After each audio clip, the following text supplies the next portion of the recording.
Hello students, SV academy Rawla के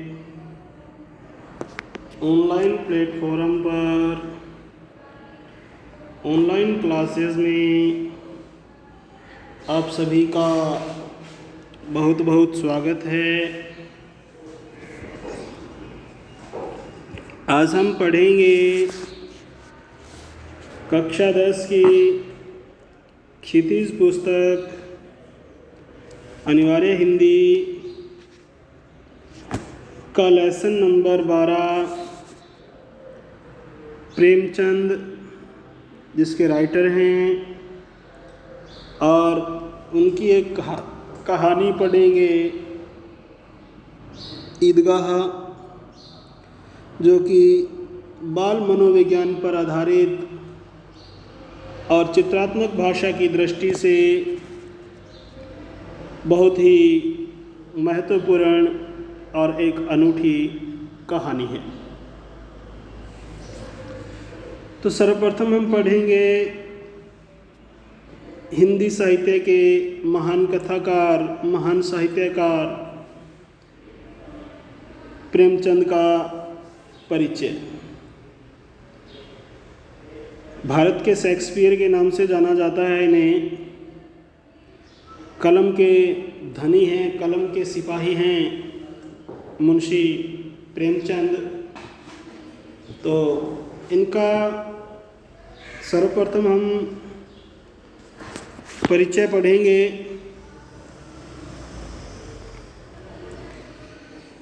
तो मुंशी प्रेमचंद, जो कि एक बहुत ही फेमस और प्रसिद्ध राइटर हैं, एक लेखक हैं, और जब तक हिंदी साहित्य रहेगा तब तक इनका नाम भी उसके साथ जुड़ा रहेगा।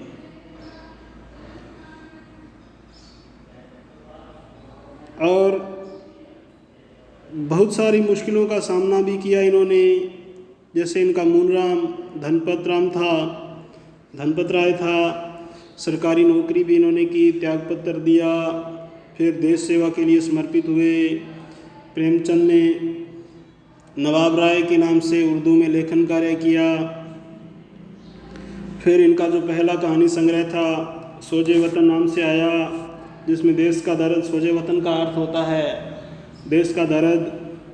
इसमें देशभक्ति से ओतप्रोत होने के कारण इसे अंग्रेज़ी सरकार ने रोक लगा दी, और किस प्रकार भविष्य में इस तरह के लेखन नहीं करने के लिए अंग्रेज़ी सरकार ने इन्हें पाबंद किया।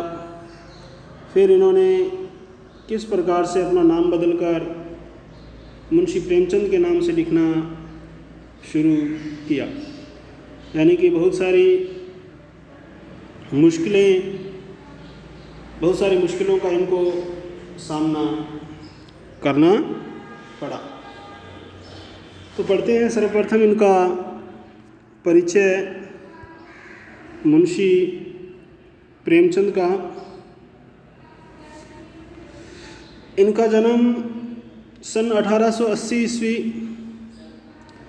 और मृत्यु 1936, यानी कि बहुत ही छोटी सी उम्र और बहुत ही बड़ा लेखन कार्य इन्होंने किया, और भारतीय स्वतंत्रता में सहयोग के लिए भी इन्होंने महत्वपूर्ण रचनाएं रची। तो जन्म 1880 और मृत्यु 1936, यानी कि सिर्फ 56 साल की उम्र में ये इस दुनिया से रुखसत कर गए, चले गए। और इसी दौरान इन्होंने इतना सारा साहित्य लिखा कि इन्होंने काबिल तारीफ़ जितना भी लिखा, बहुत ही काबिल तारीफ़ लिखा। तो इनका जीवन परिचय है। हिंदी जगत में कलम के सिपाही के नाम से मशहूर मुंशी प्रेमचंद का जन्म वाराणसी जिले के लम्ही ग्राम में हुआ। हिंदी जगत में कलम के सिपाही के नाम से मशहूर, किसके नाम से मशहूर है भी? कलम के सिपाही के नाम से मशहूर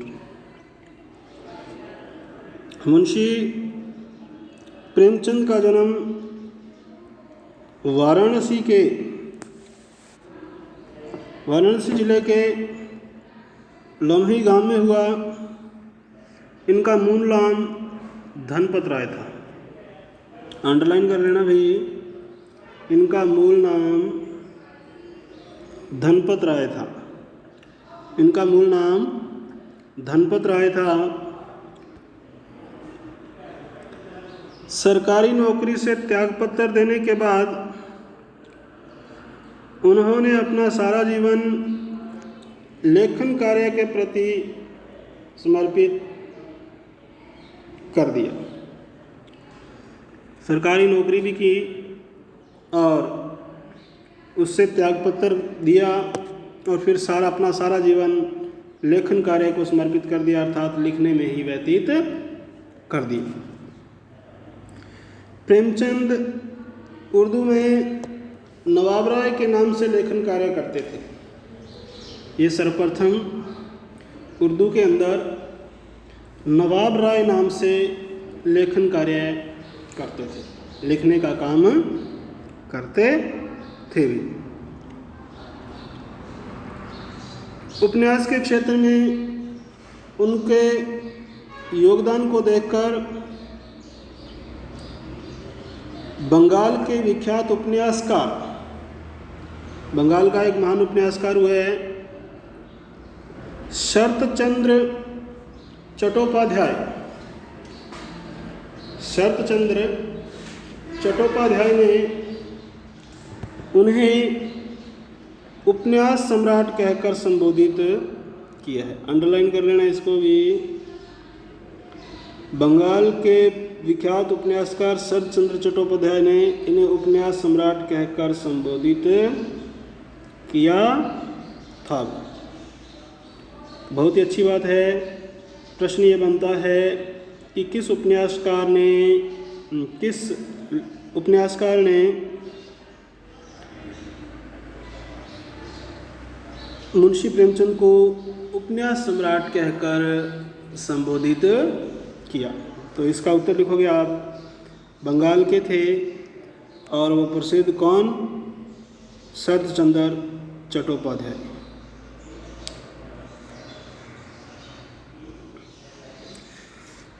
आगे है, प्रेमचंद ने अपने साहित्य में किसानों, दलित जिनको हम निम्न जाति के कह सकते हैं, वैसे जाति से कोई निम्न नहीं होता, आदमी कर्म से नीच होता है, कर्म से निम्न होता है। परंतु भारत में उस समय ऐसी व्यवस्था थी कि लोगों को जातिगत आधार पर भी निम्न श्रेणी का माना जाता था। तो इसीलिए प्रेमचंद ने अपने साहित्य में किसानों, दलितों, नारियों की वेदना, नारियों के दुखों को और वर्ण व्यवस्था, जाति समुदाय के आधार पे जो व्यवस्था थी उसमें जो कुरीतियाँ थी, कुरीतियों का मतलब होता है जो बुरे रीति रिवाज थे, उनका मार्मिक चित्रण किया है, उनका बहुत ही अच्छे तरीके से वर्णन किया है, बड़ा ही बखूबी तरीके से वर्णन किया है। उन्होंने समाज सुधार और राष्ट्रीय भावना से, उन्होंने समाज सुधार और राष्ट्रीयता की भावना से, देश हित की भावना से ओतप्रोत अनेक उपन्यासों एवं कहानियों की रचना की है। यानी कि उन्होंने अनेक उपन्यास और कहानियाँ लिखी है जो समाज सुधार के साथ साथ राष्ट्रीय भावना से भरी हुई है। इसके साथ साथ कथा संगठन, चरित्र चित्रण, कथोपकथन आदि की दृष्टि से, आदि के नज़रिए से भी, आदि की दृष्टि से उनकी रचनाएं बेजोड़ हैं। उनके समान कोई नहीं है, उनका कोई सानी नहीं है। उनकी भाषा सजीव, मुहावरेदार और बोलचाल के निकट है। बोलचाल के निकट का मतलब है स्थानीय भाषाओं, स्थानीय शब्दों का वो प्रयोग बहुत ज़्यादा करते हैं। तो उनकी भाषा सजीव है, मुहावरेदार है और बोलचाल के निकट है, यानी कि मुहावरे और लोकोक्तियों का बहुत ज़्यादा प्रयोग वो अपनी रचनाओं में करते हैं।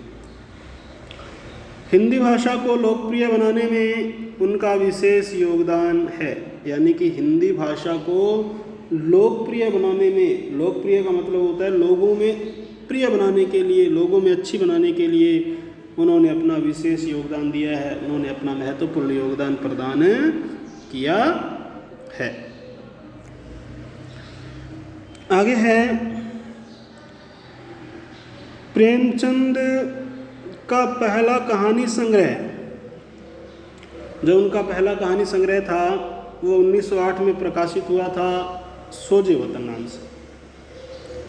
तो क्या है, प्रेमचंद का पहला कहानी संग्रह सोजे वतन नाम से आया, जो 1908 में प्रकाशित हुआ। जो कब? 1908 में प्रकाशित हुआ। सोजे वतन, सोजे वतन का अर्थ होता है देश का दर्द। सोजे वतन यानी देश का दर्द, देश की पीड़ा। देशभक्ति से ओतप्रोत होने के कारण इस पर, देशभक्ति से ओतप्रोत होने के कारण, यानी कि जो सोजे वतन इनका जो कहानी संग्रह था जो 1908 में प्रकाशित हुआ, वह बड़ा ही देशभक्ति से ओतप्रोत था, देशभक्ति से भरा हुआ था, यानी कि लोगों को स्वाधीनता की ओर प्रेरित करने वाला था, लोगों को स्वतंत्रता की प्राप्ति के लिए जागरूक करने वाला था, सचेत करने वाला था, सजग करने वाला था। तो देशभक्ति से ओतप्रोत होने के कारण इस पर अंग्रेजी सरकार ने क्या कर दी, रोक लगा दी। अंग्रेजी सरकार ने क्या कर दिया, अभी इस पर रोक लगा दी और भविष्य में इस तरह का लेखन नहीं करने की चेतावनी दी। यानी कि जो सोजे वतन इनका मुंशी प्रेमचंद का प्रथम कहानी संग्रह था जो 1908 में प्रकाशित हुआ, और भारत उस समय अंग्रेज़ों का गुलाम था, हम लोग गुलाम थे, तो स्वतंत्रता की भावना से ओतप्रोत ये उनकी कहानी संग्रह था सोजे वतन यानी कि देश का दर्द। तो इस पर अंग्रेज़ी सरकार ने क्या कर दी, रोक लगा दी, क्योंकि इससे लोग क्या हो जाएंगे, भड़क जाएंगे और स्वतंत्रता प्राप्ति के लिए आंदोलन करेंगे, और अंग्रेज़ ऐसा नहीं चाहते थे। तो इस कारण उन्होंने इस पे रोक लगा दी, यानी कि सोजे वतन जो इनकी रचना थी वो जब्त कर ली गई, और भविष्य में मुंशी प्रेमचंद को इसके लिए पाबंद किया गया कि आप इस तरह का लेखन नहीं करोगे, इस तरह की उनको चेतावनी दी गई थी। इसके कारण उन्हें नाम बदलकर लिखना पड़ा। इसके पश्चात उन्होंने अपना नाम बदल लिया और किस नाम से, मुंशी प्रेमचंद के नाम से उन्होंने लिखना शुरू कर दिया। और मरणोपरांत, मरने के उपरांत यानी कि 1936 के पश्चात उनकी जो कहानियाँ थी मानसरोवर नाम से, किस नाम से, मानसरोवर के नाम से 8 खंडों में प्रकाशित हुई, 8 भागों में प्रकाशित हुई। तो ये था मुंशी प्रेमचंद का परिचय। तो आपको ध्यान रखना है कि उनकी जो प्रथम कहानी संग्रह था जो सोजे वतन वो 1908 में प्रकाशित हुआ। सोजे वतन का शाब्दिक अर्थ होता है देश का दर्द। जो देशभक्ति से क्या थी भाई, ओतप्रोत थी, और इसी कारण अंग्रेजी सरकार ने इस पर क्या कर दी थी, रोक लगा दी, और लेखक को भविष्य में इस तरह का लेखन नहीं करने की चेतावनी भी दी, पाबंद किया कि आप इस तरह का लेख नहीं लिखोगे, इस तरह की रचना नहीं लिखोगे। इस कारण से उनको अपना नाम बदल कर लिखना पड़ा। तो ध्यान रखना, पहले वो उर्दू में नवाब राय के नाम से लिखते थे, और उसके पश्चात वो हिंदी में मुंशी प्रेमचंद के नाम से लिखने लगे। और मरणोपरांत उनकी जो कहानियों का संग्रह है वो मानसरोवर नाम से 8 खंडों में 8 भागों में प्रकाशित हुआ। अब है उनकी प्रमुख कृतियाँ। तो इनकी कृतियों में है, पहले तो है कहानी संग्रह। कहानी संग्रह है जो मानसरोवर नाम से है, ऊपर पढ़ा ही है, अपने 8 खंडों में प्रकाशित हुआ था। फिर है इनके उपन्यास, जो महत्वपूर्ण उपन्यास आपको यहाँ दिए गए हैं। बहुत सारे उपन्यास इन्होंने लिखे हैं, परंतु ये जो दिए गए हैं आपको स्क्रीन पे दिखाई दे रही है, इनके महत्वपूर्ण उपन्यास हैं, जैसे निर्मला, सेवा सदन, प्रेमाश्रम, रंगभूमि, कर्मभूमि, गोदान और गबन। इनके नाटक भी हैं 2, करबला और संग्राम। इनकी पत्रिकाएं हैं माधुरी, हंस, मर्यादा और जागरण। तो इनके कहानी संग्रह हैं, उपन्यास हैं, नाटक हैं और पत्रिकाएं हैं। इनको भी आप बढ़िया तरीके से याद करोगे। अब है पाठ परिचय। ईदगाह मुंशी प्रेमचंद की बाल मनोविज्ञान को चरितार्थ करने वाली एक प्रतिनिधि कहानी, एक मुख्य कहानी है। इस कहानी में ईद जैसे महत्वपूर्ण त्यौहार को आधार बनाकर ग्रामीण यानी कि क्षेत्रीय मुस्लिम जीवन का सुंदर चित्र प्रस्तुत किया गया है। अभाव, उम्र से पूर्व बच्चों में कैसे बढ़ूं जैसी समझदारी पैदा कर देता है। यानी कि जो अभाव होते हैं, जो कमियां होती हैं, घरों में कोई कमी होती है, गरीबी होती है, तो उस कंडीशन में बच्चों को भी बड़ा ही समझदार वो कंडीशन बना देती है। किस प्रकार से उम्र से पूर्व ही बच्चों को क्या कर देती है, समझदार बना देती है। यह इस कहानी में हामिद, जो इस कहानी का मुख्य पात्र है, ईदगाह कहानी का मुख्य पात्र है, उसके चरित्र से स्पष्ट और साफ जाहिर होता है, स्पष्ट पता लगता है हमें। किस प्रकार हामिद मेले में जाता है, ईदगाह जाता है और अपनी हर इच्छा पर, हर अपनी वांछा पर, अपनी हर अभिलाषा पर, अपने हर मनोरथ पर, यानी कि कहने का भाव सार रूप में यही है कि वह अपने मन पे बहुत ज़्यादा नियंत्रण रखता है और संयम रखता है, और इसी कारण से वह अपने मन पे संयम रखता है और इसमें वो विजय भी हासिल करता है, जीत भी हासिल करता है, अर्थात वो अपने मन को नियंत्रण में रखता है। साथ ही रुस्तमे हिंद चिमटे के माध्यम से प्रेमचंद ने श्रम के सौंदर्य एवं महत्व को भी उद्घाटित किया है, प्रकट किया है। इस प्रकार चित्रात्मक भाषा की दृष्टि से भी यह कहानी बहुत ही अनूठी और महत्वपूर्ण है। तो आज के लिए स्टूडेंट्स इतना ही। बाकी जो कहानी है इसका अंश हम आगामी ऑनलाइन क्लास के दौरान पढ़ेंगे।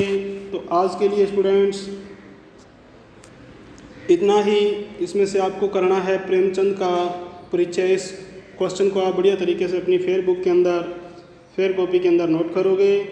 तो आज के लिए स्टूडेंट्स इतना ही। बहुत बहुत धन्यवाद। जय हिंद, जय भारत।